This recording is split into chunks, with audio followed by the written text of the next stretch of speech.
Hi, I'm Morgan. And I'm Janie. And we are the Chief Engineers of URC at UCLA. URC at UCLA is excited to present our 2026 entry to the University Rover Competition. This is our second year competing, but we completely redesigned the rover based on what we learned from our previous system.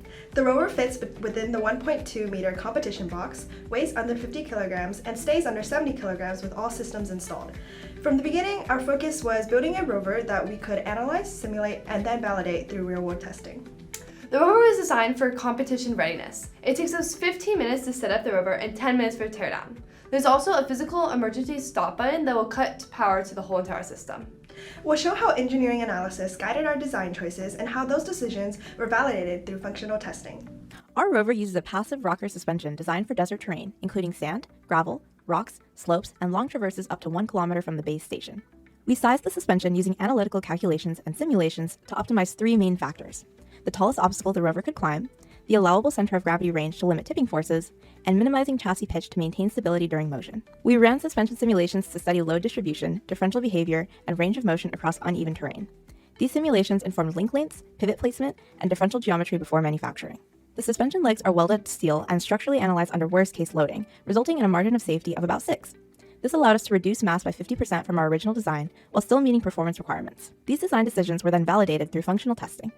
In outdoor testing, the rover successfully climbed inclines up to 26 degrees and traversed obstacles over half a meter tall, matching our predicted performance.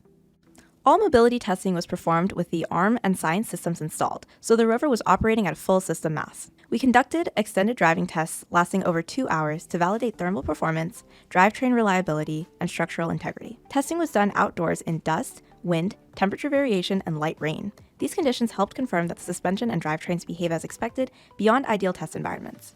The arm was sized using simulations to maximize workspace while minimizing mass. Link lengths were optimized to allow operations from ground level up to 1.5 meters while keeping the arm compact. Carbon fiber tubing was selected to reduce weight without sacrificing stiffness. Structural analysis showed a margin of safety of 5 for primary load cases. Bearing and shear out analyses exceeded a margin of safety of 70. The arm was then validated through testing with a 5 kilogram payload. The rover was able to lift, carry, and manipulate payloads while maintaining overall stability. A key feature of the arm is a 2 degree of freedom differential wrist. The wrist was tuned for precision rather than speed, allowing smooth, controlled motions during fine manipulation tasks. We validated this through tasks such as flipping switches, typing on a keyboard, inserting USB connectors, opening drawers, and operating latches. The claw was also tested up to 6.5 kilograms and maintained a stable grip during motion.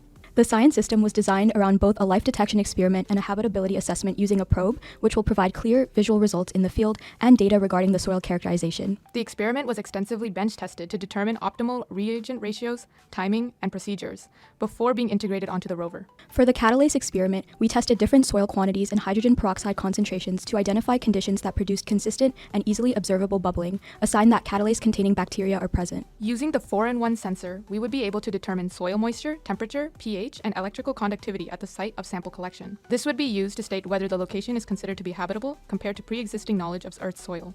Subsurface samples are collected from a depth of 10 centimeters using a linear actuated drill and transferred into a sealed, rotating cache to prevent contamination. The full science workflow, drilling, sample transfer, experiment execution, and cache removal was validated during testing, and the sample container can be removed for judges in under 5 minutes.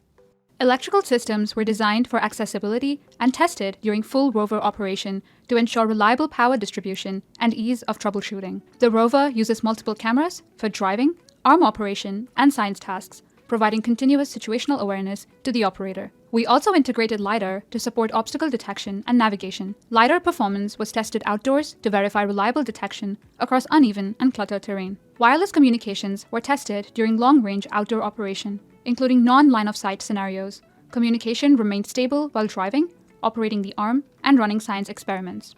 The rover was tested using a remote command and control interface while performing mobility, manipulation, and science tasks, allowing seamless transitions between autonomous and manual control. Autonomous capabilities include GNSS navigation, AR tag tracking, object identification, and obstacle avoidance. These features were tested outdoors in cluttered environments rather than controlled test fields.